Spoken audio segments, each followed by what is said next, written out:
United National Party parliamentarian Sajid Premadasa says that in order to make the United National Party victorious, it needs a leadership council which is complete with all necessary authority. And the parliamentarian made this remark in a statement issued to the media, explaining his reasons for not accepting a position in the United National Party's leadership council.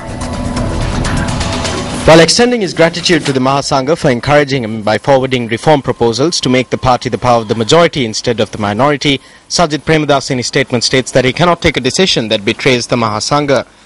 Premadasa further states that he will not hesitate to join the Leadership Council if the Mahasangha unanimously decides that the current Leadership Council, which was set up against the basic intentions and the policy framework, is good and meaningful. Sajid Premadasa says that from past reform programs he has learnt the importance of presenting something that is truthful. In his statement, Premadasa questions on what basis he can hold a position in a leadership council which does not uphold the basic matters that were agreed upon by breaking the agreement between the Mahasangha, Karujaya Surya and himself. Sajid Premadasa in his statement reiterates that in order to act responsibly, one must be careful not to mislead the party activists and the public. Premadasa points out that the pressing issue at hand is not pleasing individuals or trying to achieve personal goals.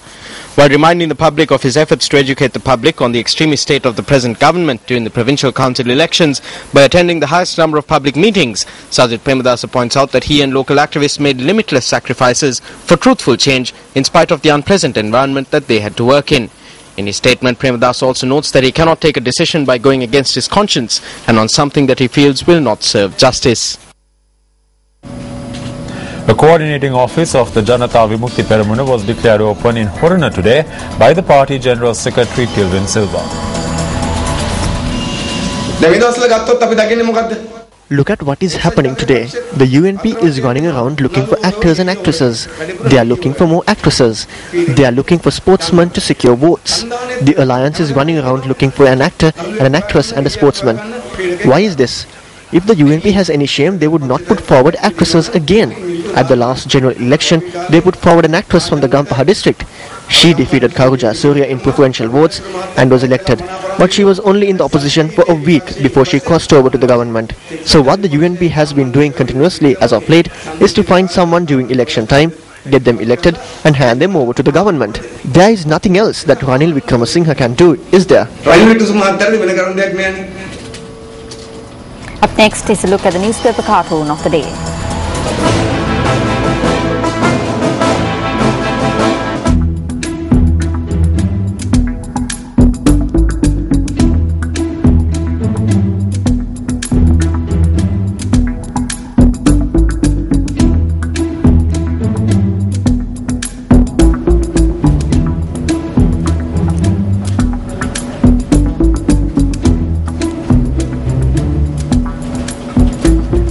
You're watching your primetime weekend news bulletin. Up next is Action TV.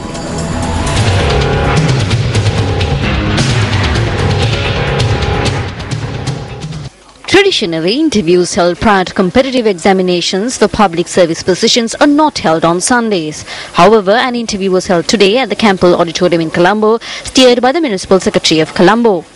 It is possible that the Municipal Secretary determined that getting the job done productively, efficiently and in a timely fashion was more important than tradition.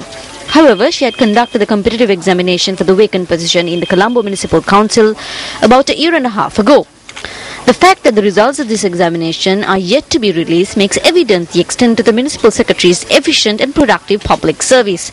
The competitive examination in question was held not because of the Municipal Secretary's values of good governance, but because it was made compulsory through Public Administration Circular No. 15 of 1990. The intention of the interviews held 1.5 years ago was to select qualified personnel for Category 2, Grade 3 of the Non-Technical Management Assistants for the Colombo Municipal Council under the Western Province Public Service. While Public Administration Circular No. 15 of 1990 notes that individuals who pass a competitive examination must be recruited after being called for interviews, this has also been outlined in the Western Province Administration Procedure.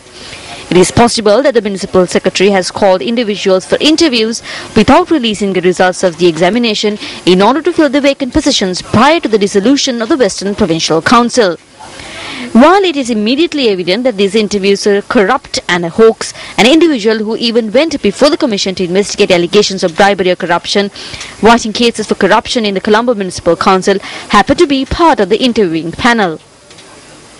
Furthermore, 2 other persons who were included in the interviewing panel are retired from the public service. The other individual had only been recruited to the public service a few months ago. The power to grant letters of appointment to individuals selected through this corrupt interview process is vested in a municipal commissioner. Instead of signing the letters of appointment, should steps be taken to stand against the corrupt and unprocedural action of the municipal secretary in order to uphold the respect of the position of municipal commissioner and uphold the values of good governance. Municipal Commissioner of Colombo, this is over to you.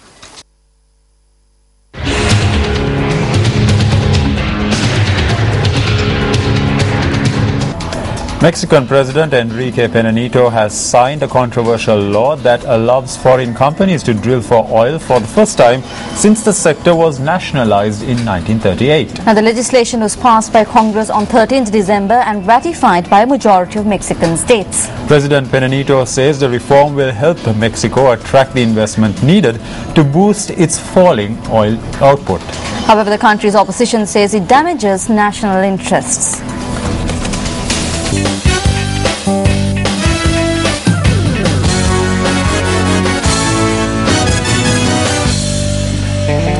Despite losing the wicket of Shahid Khan early, Pakistani batsman Ahmed Shahzad and Mohammad Hafiz put on a massive 160-run second wicket stand to guide Pakistan to 326 for the loss of 5 wickets in their allotted 50 overs in the third one-day international against Sri Lanka. Now, the match is being played at the Sharjah Cricket Stadium.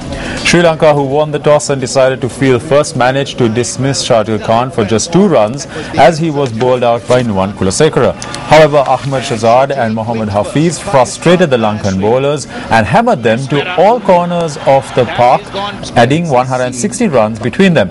A direct hit to the stumps by paceman Lasith Malinga was the breakthrough for Sri Lanka as Shahzad was sent back for 81 runs. It's quite tasty as well.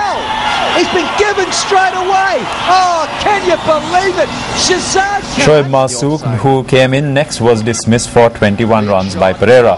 Misbah-ul Haq, who smashed a quick 40 of 26 deliveries, was dismissed by Pereira.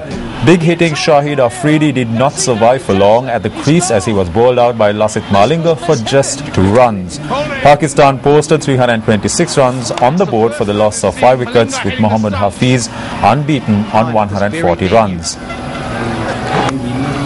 Sri Lanka were 43 for 2 in 8.3 overs a short while ago. That's better, but he goes through the offside and he is producing a master class. This is Kulasekara and go. Up next is the bitter truth.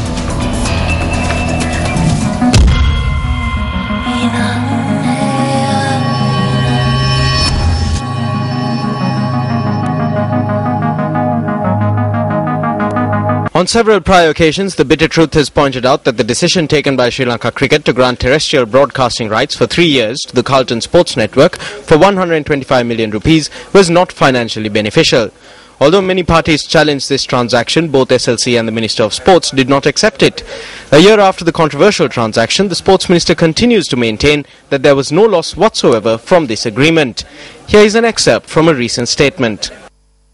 We do not need to grant broadcasting rights to CSN. Open tenders have been called for. MTV can bid, Rupavahini can bid and ITN can bid. Newspaper advertisements were published. The highest bid we received was from CSN. If you consider the payments we have made over the past year, we have benefited financially. We have not incurred any loss. End of excerpt.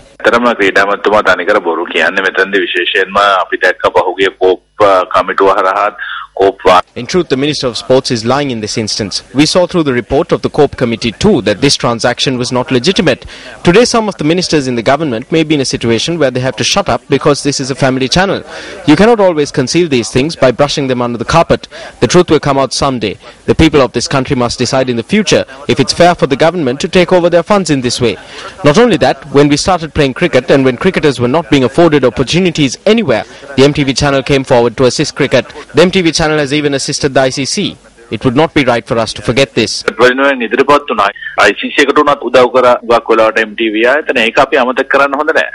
when the advertisement published by SLC is studied, the unfair and unethical nature of this transaction is exposed. Considering the fact that this transaction was a decisive one with high commercial value, SLC has failed to give it due prominence. However, when calling for tenders for sponsors for the SLPL tournament, SLC published full-page advertisements in 3 national newspapers. It says sponsorships. It does not even have the appearance of a call for tenders. The advertisement has been published in the employment supplement. That is the supplement for job vacancies. The time frame for submitting prices has not been mentioned. When you compare these two, it is evident that in comparison with the SLPL, there is no information whatsoever in the call for national sponsorships. This gives rise to the suspicion as to whether a deliberate effort has been made to conceal facts. මේන් පෙනී යන දේ තමයි ඇත්ත වශයෙන්ම කරුණු සැඟවීමට ඕනෑකමින්ම උත්සාහයක් දරනවාද කියලා සැකයක් මතුවලා. On the 22nd of May last year, MTV Channel Private Limited leveled the first challenge against this transaction and requested that the transaction, which is only beneficial to one party, be annulled immediately and that tenders be called for again to ensure that SLC receives the maximum benefit. Addressing a letter once again, the same company noted that the process of granting broadcasting rights was unfair and lacked transparency, highlighting 5 points. 1. The newspaper advertisement had been published under a caption that led the reader astray. 2. The message in the advertisement had been published in a manner in which the reader would be unable to grasp it. 3. The advertisement did not contain the minimum and necessary fundamental points that should be contained in a tender notice. 4. Disregarding the tradition of informing TV channels in writing when tenders have been called for in prior occasions. 5. The collapse in honesty and transparency, given that SLC Secretary Nishantha Ranatunga was the Chief Executive Officer of the media institution that was granted broadcasting rights. Sri Lanka Cricket notes on its website that SLC is a key national income earner. However, when SLC acts contrary to this statement and directs its financial process towards short-sighted activities instead of towards strengthening the national economy, is it not an act of treason?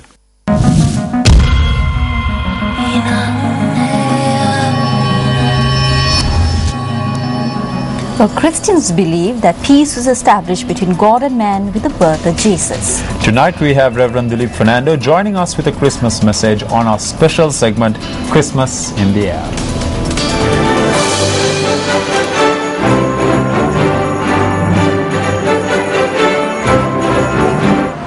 This Christmas we celebrate the birth of Jesus Christ, the Son of God, the Prince of Peace, which is coming. Peace was established between God and man. Jesus died on a cross so that he can forgive us of our sin and enable us to be forgiven and become the children of God. We can now call God our Father through Christ. Jesus also established peace between man and man. If we follow his ways, we too can live in peace with one another. Maybe this Christmas experience that peace which only God in his great mercy can give us in a very special way.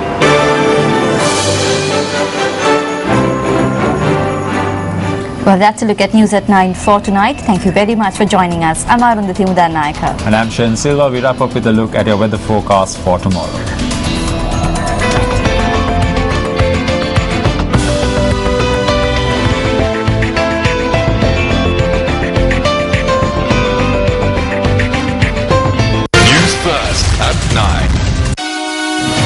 Hotline 0114-896-896. www.newsfirst.lk. Feedback at newsfirst.lk.